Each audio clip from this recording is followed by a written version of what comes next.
Good morning. We are here to talk about The Artist's Way, week 7, recovering a sense of connection. And I loved this entire chapter.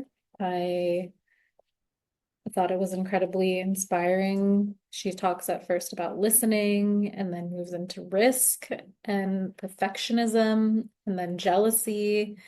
And as always, it was just very relevant for my life in this moment. And one of the tasks in the book is to create a collage of things that we like. And so I'm going to attempt to create my collage while I'm recording, and we'll see how it goes. I collage quite frequently. I would say it's probably like my most consistent creative practice. And so I'm going to try to do things a little bit differently than I would normally do because she talks about, or her instructions for the tasks are to rip the pages and just collect things that you like. So we're going to experiment. That's the whole thing, the artist's way, experimentation. We're going to experiment with this and see what we can come up with. I'm going to be collaging on this old scrap page that I have. I got some new India ink the other day, and so I was playing with stars, and then this is just old watercolor when I was testing some colors. And so I'm going to collage on top of this and try to record the process, which I also have never done before, on my phone so that hopefully it will be interesting to view. We'll see. We'll see. Okay, recording. All right. The first thing that I thought was really interesting was her describing the act of listening. And when she talks about it in the book, it is really similar to the way that I try to channel and the way that I try to guide my sessions. I always, even when I get on here, attempting to remove the ego and remove the, I don't know, Elizabethness of it all and really just listen and respond to what is coming through. And I think the idea that our art is something that we are bringing down from wherever, spirit, the universe, etc., and isn't necessarily something that we have to strain to generate for ourselves. Is incredibly freeing, liberating, and helps to remove some of the ego that can be involved in art making, some of the pride. And she goes on to talk about the perfectionism of it all. And so the idea of getting quiet and listening and seeing what inspiration comes in, it's just really beautiful. She says, we are more the conduit than the creator of what we express. As artists, we drop down the well into the stream. We hear what's down there and we act on it. More like taking dictation than anything fancy having to do with art. These moments of clear inspiration require that we move into them on faith. We can practice these small leaps of faith daily in our pages and on our artist states. We are the instrument more than the author of our work. And like a parent, we learn to hear the voice of our current brainchild among the other children's voices. Once you accept that it is natural to create, you can begin to accept a second idea, that the creator will hand you whatever you need for the project. Expect the universe to support your dream. It will. Expect the universe to support your dream. It will. That is so different than the narrative that we are conditioned to believe through And in this Western capitalistic society, it doesn't have to be hard. It doesn't have to be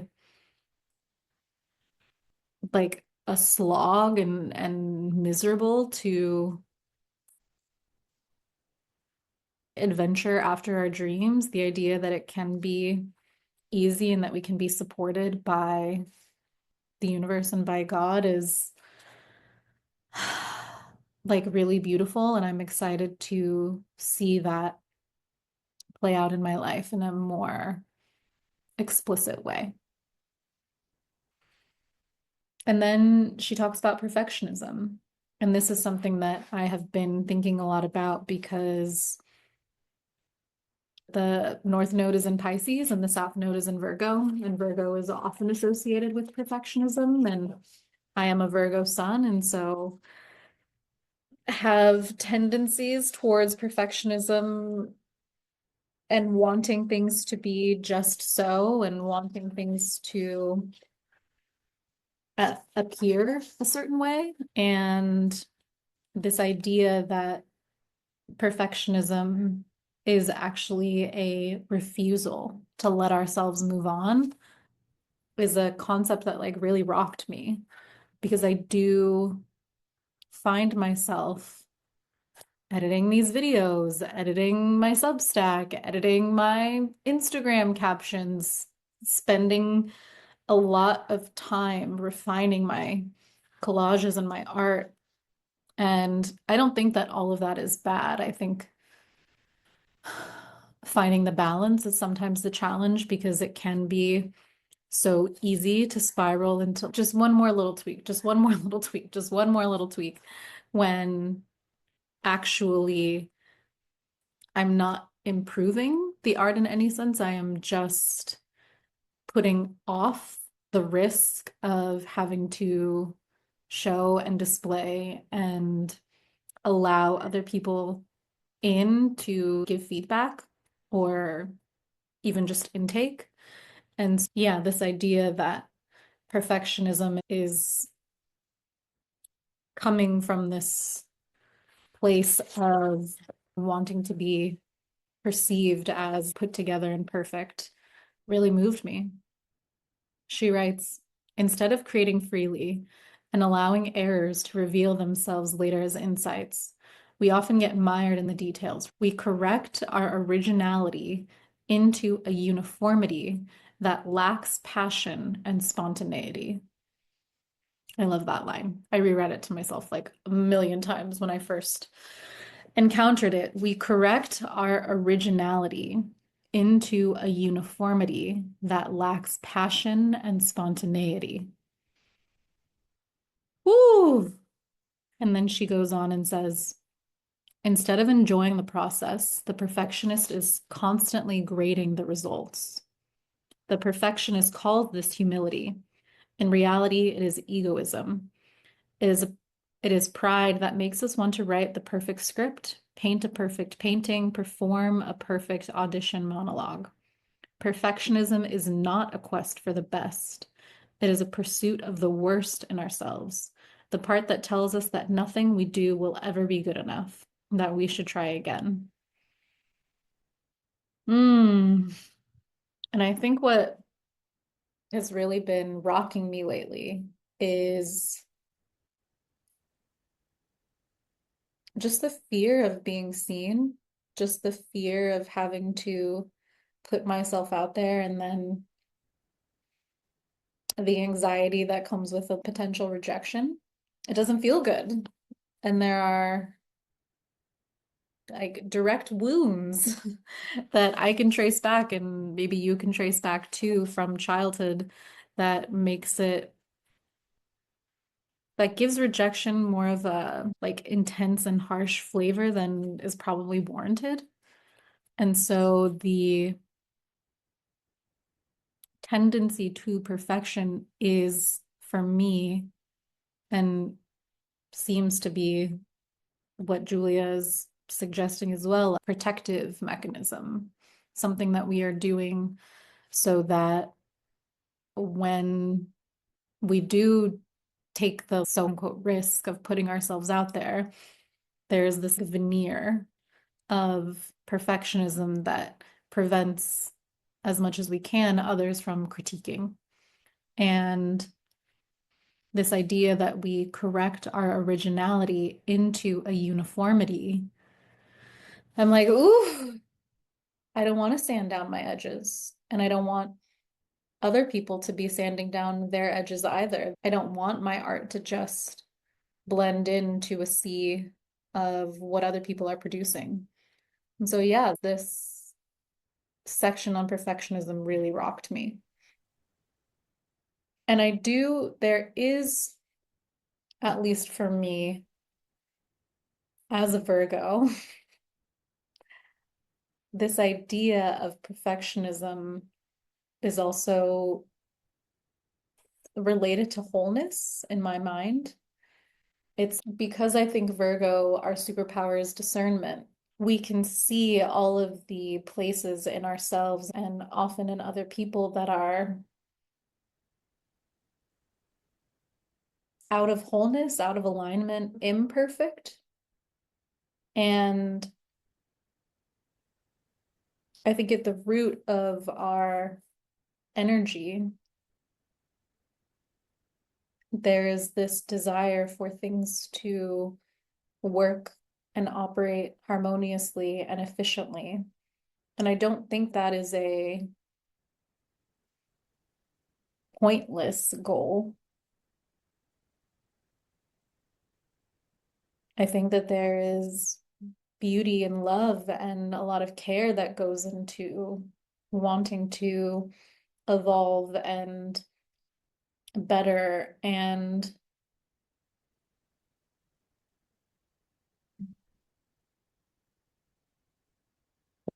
strengthen in a lot of ways ourselves and the people that we are closest to. And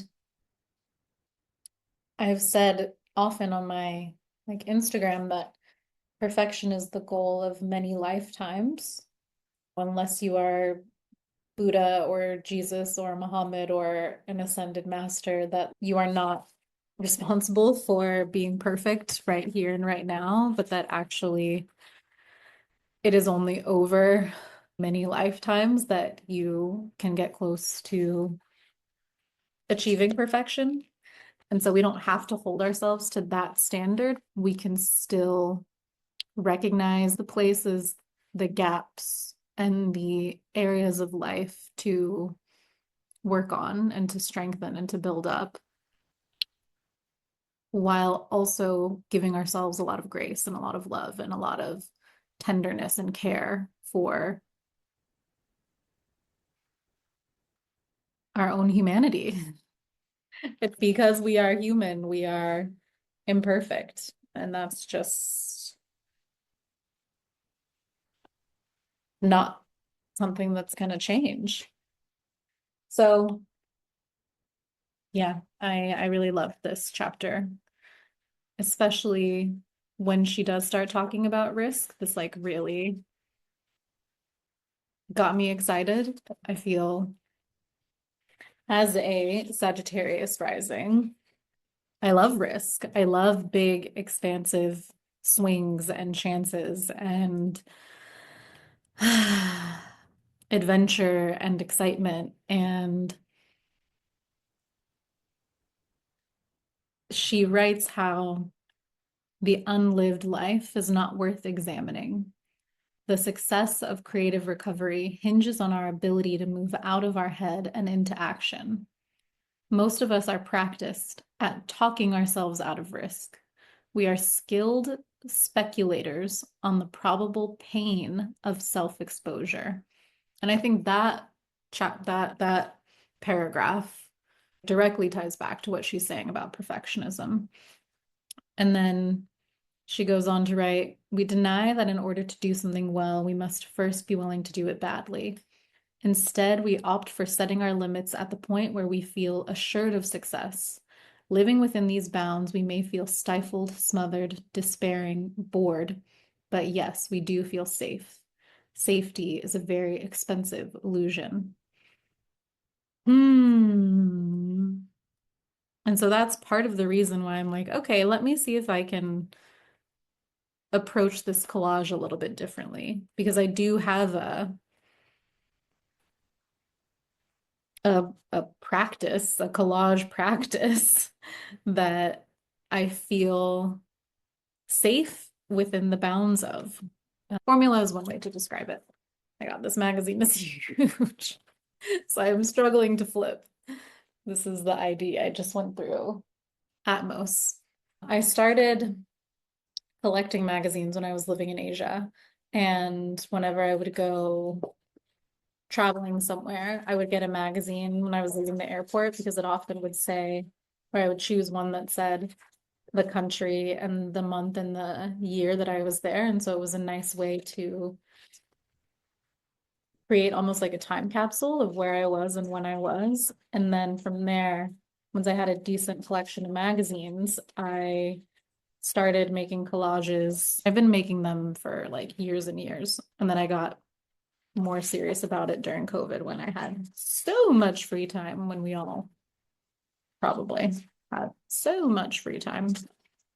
So now that I'm in New York and have been based here for a while, I stopped pulling magazines based on the time capsule element, and now I'm just picking up whatever feels cool at the store. So, anyways,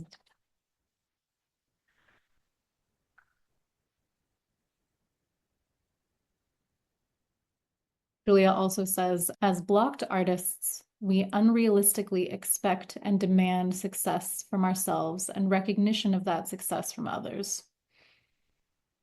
With that as an unspoken demand, a great many things remain outside our sphere of possibility.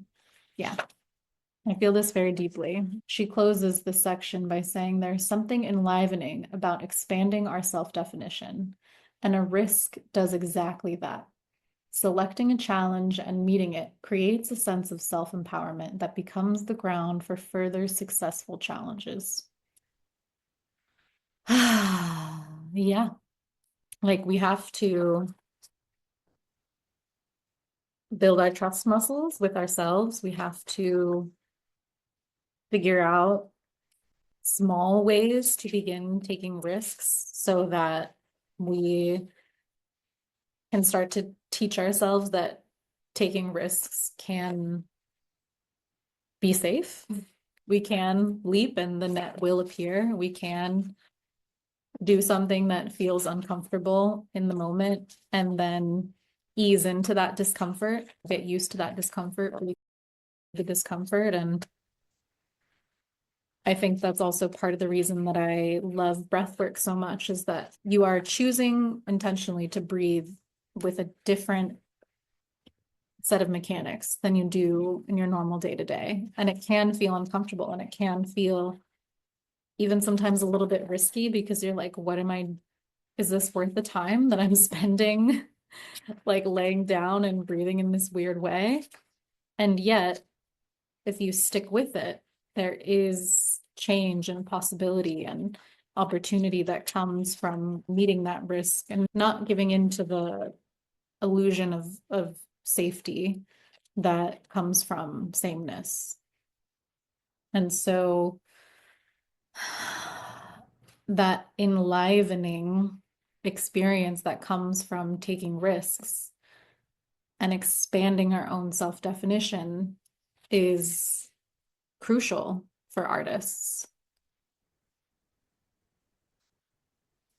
I just panicked because I thought I wasn't recording. And I'm like, wait, we're almost at the end. So please, God, let me have been recording. She closes out talking about jealousy. And jealousy is interesting because I feel that I have done quite a bit of work around jealousy to a point where now, for the most part, if I see somebody who has something that I want in their business, in their with their body, in their life, in their whatever, I'm pretty good about checking that response and recognizing that jealousy is just an indication of a place where I may be disempowering myself from the inspiration that other person or whatever is inciting in me. And so, said another way, if I see somebody who has like an amazing community in their business and I'm like, oh my God, I want that. This is what my heart desires. Number one, that's a good indicator that it's possible, right? Somebody else is doing it, which means that there is a path to get to that place. And number two, what is it, the action that needs to be taken on my end to get me a little bit closer to that? Because then the jealousy shifts from this disempowered want and scarcity and lack mindset to faith, maybe, and a little bit of trust that, like, this is possible for me. And so, therefore, I'm going to go for it. And as I was reading this chapter, maybe like a day or two after, I came across this program, this insane program called Creative Living that is like my heart, like put in a sales page, essentially. It's like everything that I have been dreaming about and thinking about and envisioning for myself as a facilitator. And it made me like reading through the sales page and looking through the marketing and reading the copy. It was just like everything was so sincere and also aesthetically beautiful and also well written and captivating and honest. And it felt very genuine. And I felt devastated because it was not something that I had created. It was something that somebody else already did. And even the phrase creative living, when I joined the Artist Way, during the like very first meeting, we're going around stating what our intentions are. And my intention was to develop a more creative way of living. Like that is exactly what I said. And that is exactly the phrase that I return to during each of these meetings as we talk about what we want and return to our intentions. And so I just felt like this, holy shit, somebody else did it. And so must be too late for me. Like I have failed. And I really had to sit with this for 24 hours. And it was really precious actually, because I eventually wrote about this experience on Threads. And one of my teachers, Kesley, responded to me. And I guess she knows one of the creators of this creative living program because she was like, your chart, your astrological chart, and this other person's astrological chart have so much overlap. There's so much similarity between the two of you. And so it makes a lot of sense to Kesley that you would want to put out something similar. It's like you are more than capable of doing that and putting it out and creating a version of this that is alive in your heart. And it just really helped me to remember that there is enough space for all of us to do what's on our hearts, and that actually it's imperative that we all do what's on our hearts, because there's no way that this creative living program, as successful as it is, they can't reach every single person. And so there's no reason that I should take this as a sign that I have failed or that it's too late for me or whatever the like jealousy narratives are that crop up.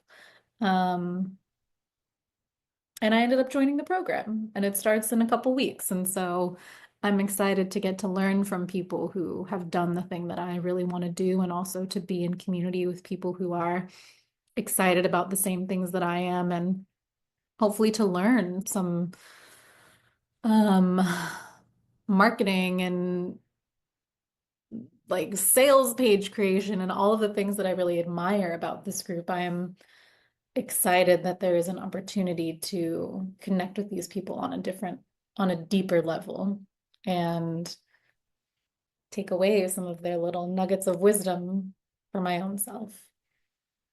Julia writes that jealousy is a map, which is very in line with the way that I think about it. And she writes about how with action, your jealousy often vanishes, replaced by a feeling of camaraderie. And that's also exactly what I experienced. At its root, jealousy is a stingy emotion. It doesn't allow for the abundance and multiplicity of the universe. Jealousy tells us there's only room for one poet, one painter, one whatever you dream of being. The truth revealed by action and the direction of our dreams is that there is room for all of us. Jealousy produces tunnel vision. It narrows our ability to see things in perspective. Jealousy strips us of our will to act when action holds the key to our freedom. And it was just very alive for me this week. And once again, I am grateful for Julia Cameron and for the Artist's Way and for my own commitment and dedication to seeing this process through. We are just over the halfway mark now, and so there are five more weeks, and we're closing with an artist retreat, which I'm incredibly excited about. And I'm excited to see where this creative living program also takes me, because who knows if I would have joined if I hadn't been reading this Artist Way chapter when I was exposed to the program. I might have just been too bitter, too jealous, too self-deprecating and sad. So I will keep you posted on all of that. I will get back to actually doing the collage and post the end results at the end of the video. Maybe I'll even intersplice some of the process as we go through, but thank you as always for watching. Let me know what you think. Let me know what are your experiences with jealousy? What are your experiences with risk, with listening, channeling, dropping in, creating your art from a place of inspiration versus a place of strain. And as always, do the YouTube things, the liking, the subscribing, the ringing of the bell, the watching of the old videos, the sharing with your friends as a little burgeoning entrepreneur, a little baby entrepreneur here. Every little bit helps. So thank you. Have a beautiful rest of your day.